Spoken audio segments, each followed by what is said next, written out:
It's a persistent problem that affects even the most beloved television series. In one episode, a character sits at the family dinner table as usual. In the following episode, they're nowhere to be found. And no, I'm not referring to the 2000s TV series with that title. No emotional farewells, no proper send-offs, not even a casual reference. Today, we're exploring 10 television characters from beloved shows who vanished with minimal or no explanation whatsoever. The phenomenon occurred so frequently it earned its own designation, Chuck Cunningham syndrome, inspired by the original disappearing character from Happy Days, Richie Cunningham's older sibling. Before another character mysteriously vanishes, make sure to like and subscribe to our channel so we can continue delivering these nostalgic TV deep dives. You'll definitely want to stay until the end for number one, because the character responsible for naming this syndrome has a backstory that finally adds up a bit better. Sort of. 10. Nick Moore from Family Ties. Hey Alex, there appears to be some sort of bug on your lip. Here, allow me to eliminate it. Stop. What's fascinating about television is how a motorcycle jacket-wearing artist with a gravelly tone can appear for a single episode and completely take over a successful series. That's precisely what occurred with Nick Moore, Mallory Keaton's unconventional boyfriend, portrayed by Scott Valentine on Family Ties. He emerged during the fourth season, originally planned as a one-time appearance, but viewers became instantly captivated. NBC network executives essentially saw profit potential immediately. Valentine's character became such an unexpected success that the network frantically attempted to create spin-offs, not just once, not merely twice, but three separate times. The initial attempt was Taking It Home, featuring Nick returning to live with his grandfather, portrayed by Herschel Bernardi. That project never reached full series production. Bernardi unfortunately died before development could continue. Spin-off attempt number 2 featured Nick employed at a youth detention facility. Yes, that actually happened. However, the scripts failed to resonate and the project silently disappeared. The final attempt was The Art of Being Nick, where the struggling artist relocated to New York to reside with his sister and nephew. It broadcast once included a guest spot by Julia Louis-Dreyfus, achieved impressive viewership numbers, and then disappeared completely. NBC simply declined to continue. When The Art of Being. Nick made his final appearance on Family Ties near the conclusion of season 7. Following that, Nick was simply absent. No grand farewell, no reasoning provided. He simply faded from existence. Behind the production scenes, Family Ties was approaching its final season, and the creators determined they wanted to concentrate more heavily on the core family to wrap up the series properly. So farewell, Nick, or rather just vanished. But here's what I find peculiar. Doesn't anyone else think it's strange that the network invested 2 years attempting to launch this character's standalone series, then couldn't manage to craft him a decent exit? Leave a comment whether you supported Nick or you're content he disappeared. Scott Valentine pursued acting before transitioning into producing and business consulting roles, but for enthusiasts of 1980s television, Nick Moore represents one of the great unrealized possibilities. Number 9. Tiffany Holloway from 227. How did your school day go? It was fine. Did you learn more today than yesterday? During NBC's golden era of must-see television programming, even child characters weren't protected from the mysterious television disappearance phenomenon. Consider Tiffany Holloway Rose's gentle, reserved daughter on 227, portrayed by Kia Goodwin. Brought in during the first season, she became best friends with Brenda and belonged to the show's close-knit community atmosphere. The character integrated seamlessly.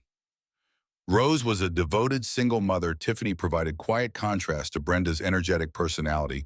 In the building's residents, Mary Marla Gibbs from The Jeffersons and Sandra, portrayed by Jackie Harry, functioned as extended family members. Incidentally, that's Academy Award winner Regina King performing as Mary's daughter Brenda. But returning to Tiffany, following season 2, Tiffany simply disappeared. No dramatic departure, no farewell episode. She was never formally written out of the show, never provided a narrative to clarify her absence. She showed up in one season 3 episode titled The Sing-Off, then vanished permanently. It appeared as though Rose suddenly had no daughter and nobody expressed concern. Honestly, imagine your mother simply stopped acknowledging your existence. So what's the explanation? It wasn't narrative complications. It wasn't character evolution. It was actual reality. Kia Goodwin's mother disliked residing in California. NBC consented to release the young performer from her contractual obligations, and they both returned to New York. Just like that, Tiffany was gone.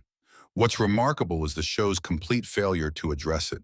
No mention of Tiffany's attending summer camp or Tiffany's visiting relatives. The 227 universe collectively decided to never reference this child again. It's as though they believed that by ignoring her absence, audiences wouldn't realize an entire character had vanished. The remaining 227 core cast members continued through the series finale, but Tiffany Holloway, she remains among network television's quietest disappearances, a young girl who slipped away from the sitcom spotlight never to return. Does anyone recall being puzzled when she suddenly wasn't there anymore? Number 8. Amy Amanda Allen from the A-Team. I've devised a strategy that'll keep us united. Let's move. Jace might already be deceased. The A-Team centered on explosions, costumes, and cigar-smoking strategies. What it apparently wasn't about was gracefully removing someone from the series. Landing at position 8 in our rankings, we have Amy Amanda Allen, commonly known as Triple M, not Triple H, from WWE. She was the civilian core of the A-Team portrayed by Melinda Kalea. She exploded onto the scene in the series pilot, contributing intelligence, courage, and a notepad to the bullet-filled mayhem. Amy was more than simply a follower. She represented the audience's perspective, a realistic viewpoint in this realm of explosions, disguises, and cigar-chomping schemes. But behind production circumstances weren't remotely as seamless. Kalea desired Amy to assume a more engaged role, participate in the action, perhaps discharge some weapons herself. The producers not particularly interested. And then George Peppard entered the equation. The series star wasn't particularly enthusiastic about dividing the attention. Speculation suggests he believed the A-Team should be precisely that, an all-male team but with no females permitted in the clubhouse. This remained the period when network administrators believed action programming required a testosterone guarantee. Female protagonists belonged in dramas and sitcoms, not in shows featuring explosions and shootouts. Understood. By midway through season 2, Amy had disappeared. No farewell episode, no dramatic departure.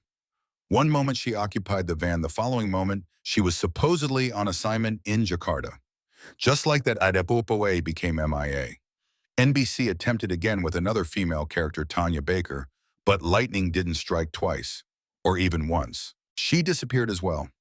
The series continued, testosterone concentrations completely restored, but something was absent and remained that way.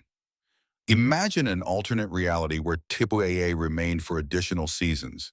Would the A-Team have developed beyond its formula? Would audiences have witnessed greater character depth?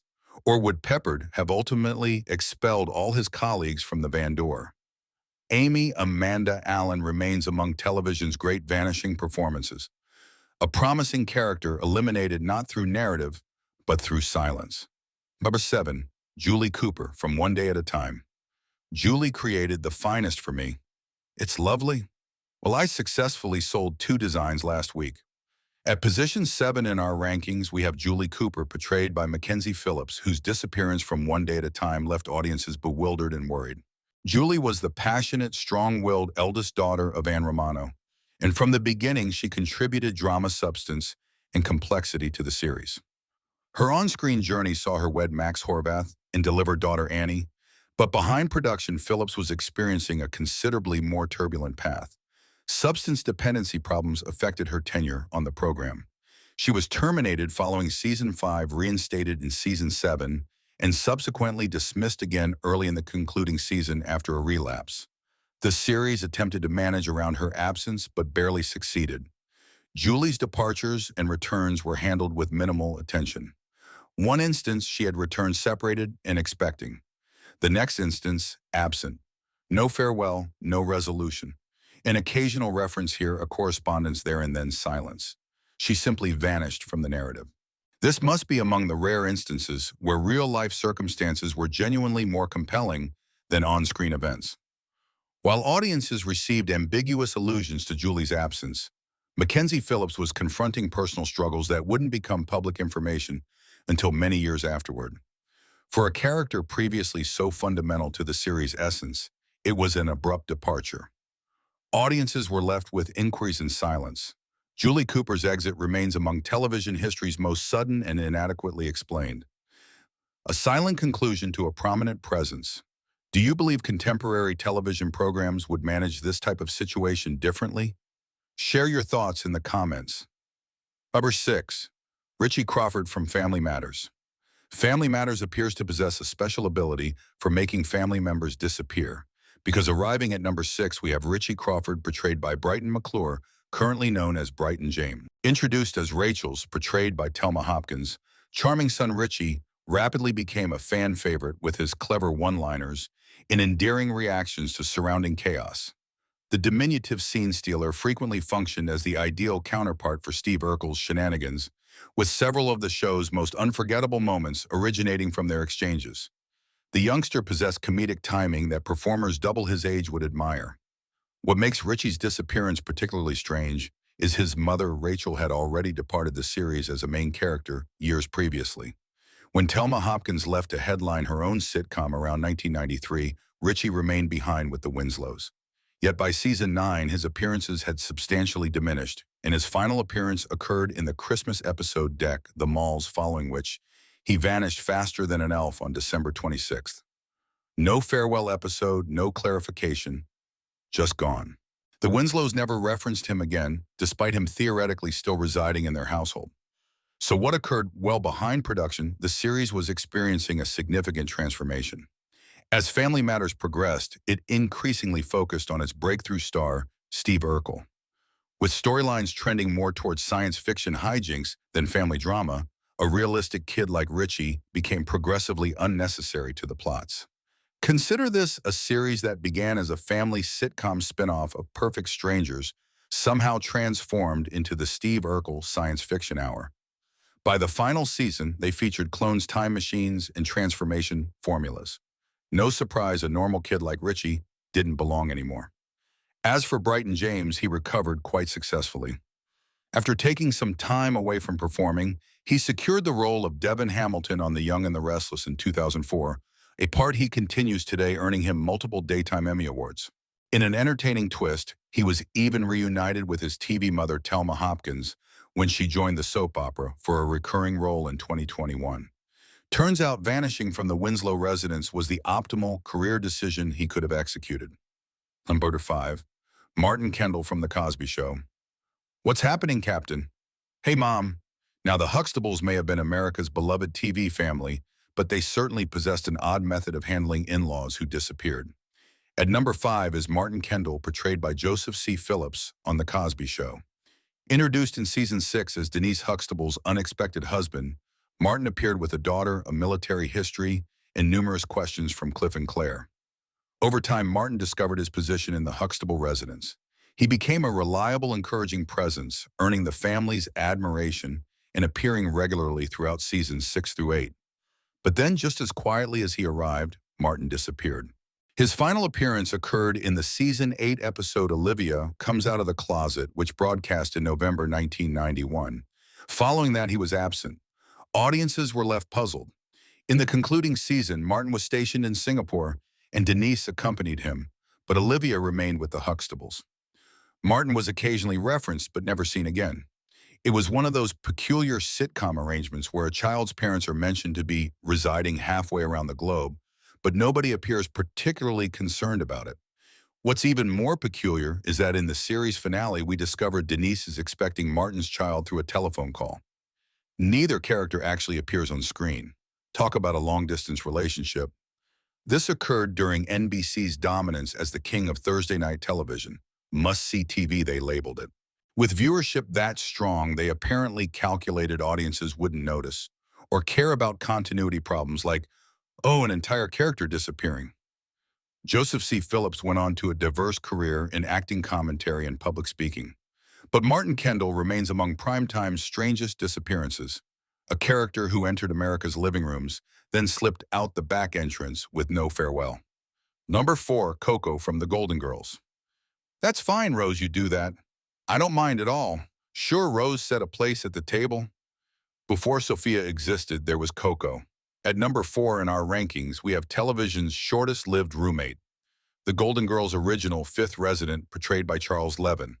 He debuted in the pilot as the sharp-witted cook and confidant, but after one episode, Coco had vanished.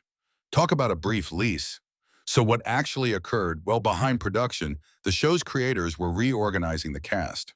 Estelle Getty's Sophia Petrillo, initially written as a supporting character, absolutely captivated the show with test audiences. The decision was immediate. Sophia was in permanently, and Coco was suddenly unnecessary.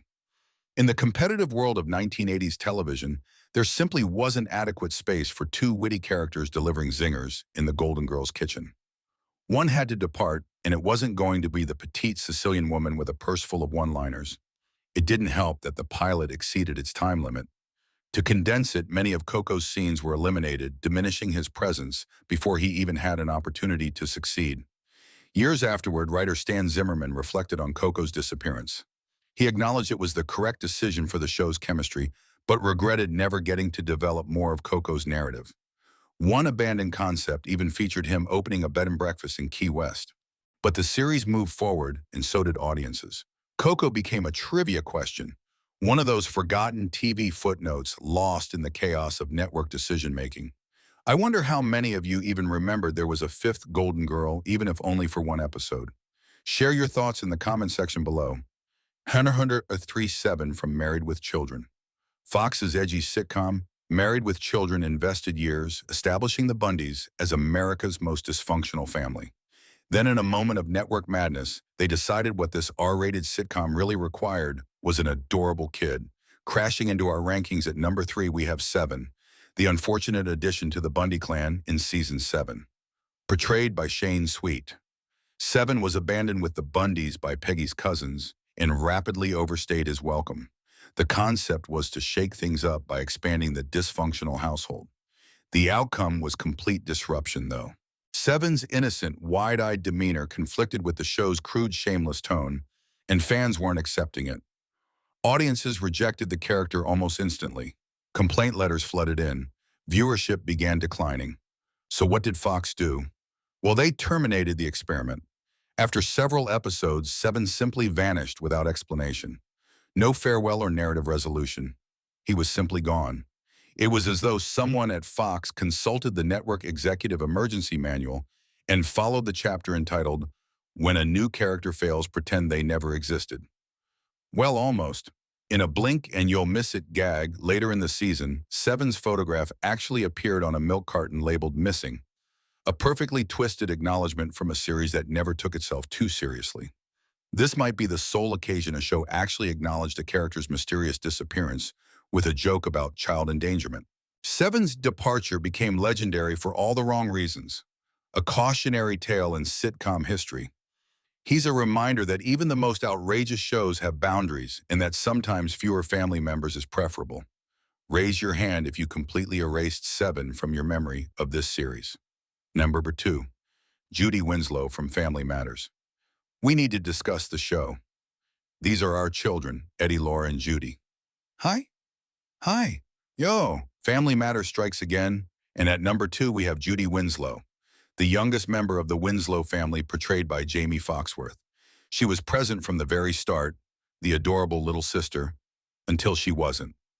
Now this must be the most outrageous example of a TV family simply forgetting one of their children existed. Judy's final appearance occurred in the Season 4 episode Mama's Wedding, where she performed as the flower girl and then gone. No storyline, no farewell, not even a casual reference. One week, she belonged to the family, and the next it was as though she never existed. Not a birthday, not a Christmas present, not even a, "Hey, I wonder how Judy's doing at that place she went." Nothing. There's a common misconception that Judy walked upstairs and never came back down like Chuck Cunningham, but that's not actually accurate. Her final scene wasn't walking upstairs. She was at a wedding. Pop culture mythology frequently blurs these details, but we've conducted our research. So what occurred well behind production? The series was experiencing a major transformation. As we referenced earlier, at number 6, Steve Urkel, originally intended as a one-time character, mind you, had exploded into a pop culture sensation. As the series became the Urkel Show in all but name, other characters began fading into the background. Judy was the initial casualty. While today this would trigger a social media firestorm and countless opinion pieces back in the early 1990s, networks could simply erase a character, no explanation required. Can you imagine if Modern Family had simply made Luke disappear after season 4 and never referenced him again? Co-creator William Bickley later attributed it to budget considerations, and Jaleel White himself confessed Judy's scenes had been reduced to near cameos before she was quietly eliminated. Unlike other sitcoms that recast or formally write off characters, Family Matters simply erased her without explanation. Today, Judy Winslow is remembered less for her on-screen contributions and more for the mystery of her disappearance, a case study in how television can rewrite its own reality overnight. Share your thoughts in the comments if you believe the Winslows deserve the award for worst TV parents ever for forgetting their own daughter existed. 1. Chuck Cunningham from Happy Days. Enough about me, I've gotta leave. Why can't this family simply sit together for 5 minutes after dinner and converse? And now the most notorious disappearance in television history. At number 1 in our rankings, it's Chuck Cunningham, the older brother who walked upstairs on Happy Days and never returned. He's so legendary that the entire phenomenon is literally named after him. Now we understand what you're thinking. Wait, didn't Happy Days broadcast in the 1970s? Why is Chuck on this 1980s and 1990s list? Well, simple. He's the godfather of vanishing TV characters, and we established the rules. We couldn't compile this ranking without including the original who initiated it all. Chuck Cunningham syndrome is the gold standard by which all other mysterious TV disappearances are evaluated. Originally portrayed by Gavin O'Herlihy and subsequently by Randolph Roberts, Chuck was Richie Cunningham's basketball-playing older brother during the show's initial 2 seasons. But by season 3, he had vanished. No farewell, no reference, just poof, gone. The Cunninghams suddenly possessed only 2 children and Chuck. It was as though he never existed. Behind production, the signs were evident. O'Herlihy departed after season 1, later stating he didn't want to portray a character who would grunt and bounce a basketball once every few weeks. Roberts took over, but the character never resonated with audiences. Meanwhile, Fonzie's leather-jacketed charisma was transforming him into the show's breakout star. With the spotlight shifting, Chuck became dispensable. This is even stranger when you consider Happy Days was set in the 1950s, supposedly an era of traditional family values. Yet here's a family that simply forgot their eldest son. If this happened today, there'd be a 10-part true crime podcast about it. And we're looking at you, Serial. The consequence was that an entire TV trope was born: Chuck Cunningham syndrome, the term for when a character vanishes from a series without explanation and the show behaves as though they never existed. More than 50 years later, Chuck's disappearance remains the gold standard for TV vanishing acts, a reminder that sometimes the most enduring impact a character can have is in how completely they're forgotten. And that's a wrap on our list of 10 TV characters who disappeared without a trace. Which of these blink and you miss them personalities do you actually remember? And which one escaped your attention? Or better yet, who did we overlook? Share your thoughts in the comments section below, and if you enjoyed this journey down TV's strangest memory lane, don't forget to hit like, subscribe, and tap that notification bell so you're first in line for more forgotten gems in television curiosities.